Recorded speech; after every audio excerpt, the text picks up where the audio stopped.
나의 시각을 한번 찾아보죠. 그럼 어떻게 나의 시각을 찾을 수 있을까? 네, 많이 고민을 해보고요. 제가 올해 뭐 좀 생각이 있을 때부터 한 50년이 됐는데요. 아직도 내가 나를 못 보니까 답답해요. 근데 나를, 내면을, 내 사고를, 내 감정을 바꾸는 방법들은 앞에서 말씀드렸듯이 그렇게 훈련하면 되더라고요. 그러다 보니까 거울 속에 비친 내가 옛날에는 굉장히 작게 보였는데 제가 이렇게 키 큰 사람인지 이렇게 좀 골격이 큰 사람인지 그것도 모르고 살았어요. 저는 항상 제가 초라해 보였거든요. 근데 이제는 내가 큰 사람이구나. 네, 이런 걸 보기 시작을 하고 있습니다. 내가 나를 볼 수 없다는 사실을 인정을 하면 내가 보입니다. 이 말은요, 우리 뇌, 생각하는 뇌 때문에 그래요.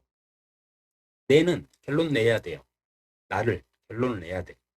근데 내가 나를 볼 수 없으니까 냉정하게 분석해서 시각적으로 나를 바라보고 평가해서 나를 내가 직접 보고 평가할 수 없어. 이거를 딱 인정을 해요. 내 생각에, 뇌에다가. 그러면 뇌는 어떤 활동을 하느냐? 참 놀랍게도 다른 방법을 찾아가기 시작합니다.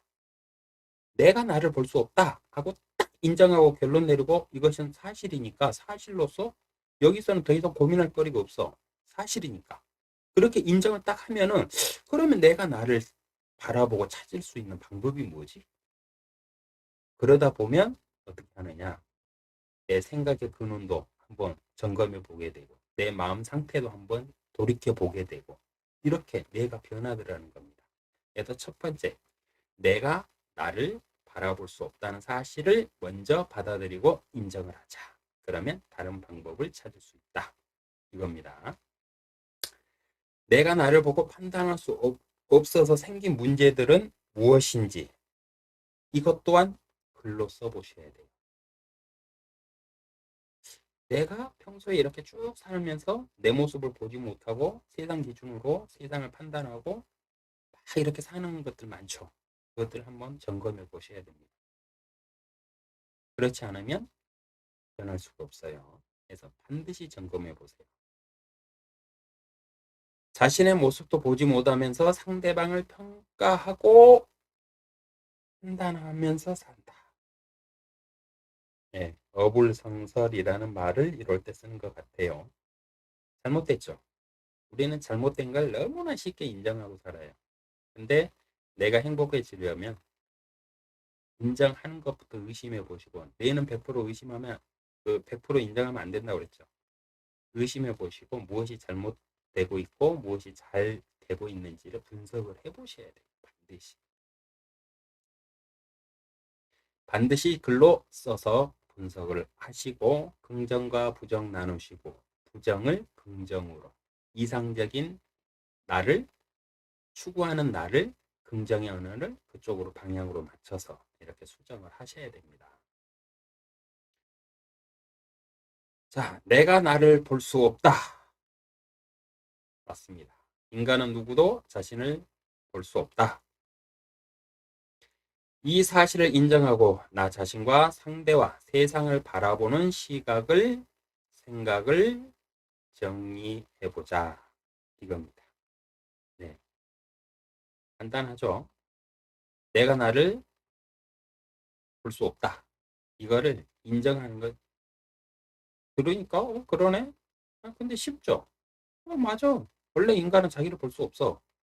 이렇게 인정을 하는 것과 볼 수 없다는 사실을 내 마음에 받아들이고, 그럼 내가 볼 수 없는데, 그럼 나를 어떻게 찾아가야지 하면서 자기의 철학을 위해서 공부하는 사람하고 훈련하는 사람은 틀립니다.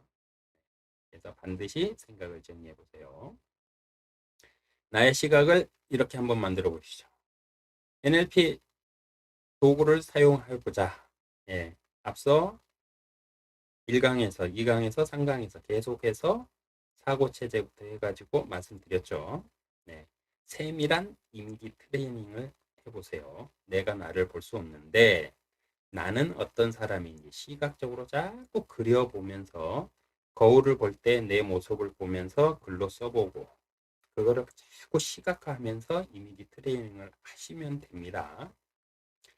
거울과 대화하기 가장 돈 안 들고 간단하고 제일 많이 하는 거잖아요. 매일 거울 한 번씩은 보니까 화장실 가서 거울 한번 보고 손 씻으면서 거울 보면서 이령아 오늘도 열심히 살고 있네 멋있어 한마디 해주고 네, 이겁니다. 동영상을 촬영해 보는 것도 방법이죠. 네, 근데 연출을 하는 게 아니라 있는 그대로 집에다가 만약에 내가 집에서 좀 생활할 때 어떤 모습인가 보고 싶다 그러면 집에다가 요즘엔 동영상 뭐 촬영하는 것들 굉장히 싸잖아요. 그거 딱 설치해 놓고 그냥 잊어버리고 쭉 있다가 한 일주일 있다 한번 꺼내서 보세요. 재미납니다. 아주 재밌어요. 사람들이 나를 어떻게 생각할까? 굉장히 궁금해집니다. 한번 해보세요. 그리고 또 하나의 방법은 상대에게 질문을 하는 거죠. 근데 이거는 굉장히 위험한 방법이에요. 나는 내가 알고 싶어가지고 상대한테 나 어때? 나는 이렇게 산다고 사는데 좀 올바로 사는가? 비춰지는 내 모습은 어때? 하고 주위 사람한테 딱 이렇게 물어보잖아요. 근데 주위 사람은 딱 우리 내가 평가하기 좋아한다고 그랬죠. 주위 사람은 나를 평가를 해요. 그래갖고 좋은 점을 얘기하는 게 아니고 나쁜 단점만 수도 없이 그냥 막 얘기를 해요. 아, 그 머리에 진합니다. 그리고 그 자리를 막 뛰쳐나가고 싶고. 그런가 하면 대부분의 사람들은 평가해 달라고 그러면 안 해줘요. 왜냐하면 자기가 평가를 하잖아요. 그러면 그 평가를 들은 내가 그 사람을 어떻게 생각할지 모르거든. 그러니까 겁이 나서 안 해줘요. 못 해줘요. 아주 친한 사람 아니면 잘 안 해줘. 우리에게 이런 면에서는 우리에게 잔소리해야 되는 우리 부모님이요. 굉장히 큰 스승입니다. 네. 그러나 사회에서 만난 선배나 이런 사람들이 나한테 해야 되는 잔소리는 뭔가 뜻이 있고 나를 순수하게 보는 사람이 아니고 사랑의 마음으로 잔소리하는 게 아니에요. 그거는 잊지 마세요. 그래서 상대에게 질문하는 거는 내가 마음이 자세가 될 때, 내가 내 내면이 그만큼 강할 때만 하셔야지 이거는 함부로 사용하시면 상처받습니다. 검증과 칭찬하기는요, 반드시 하셔야 돼요. 내 자신을 내가 글로 써본다고 그랬잖아요. 그래서 쭉 써보고, 이런 면이 있구나. 그러면 반드시 칭찬을 해주셔야 돼요. 그리고 내가 생각하는 내 모습이 맞나? 내 주위에 아주 친한 사람, 나와 사랑하는 사람, 이런 사람한테 나는 나를 평소에 이렇게 생각하는데 당신도 이렇게 생각해? 하고 물어보세요. 나도 그렇게 생각해. 그러면 그건 검증된 거예요. 그러면 그거는 나의 지도에 딱 포함돼 시키면 되는 거예요.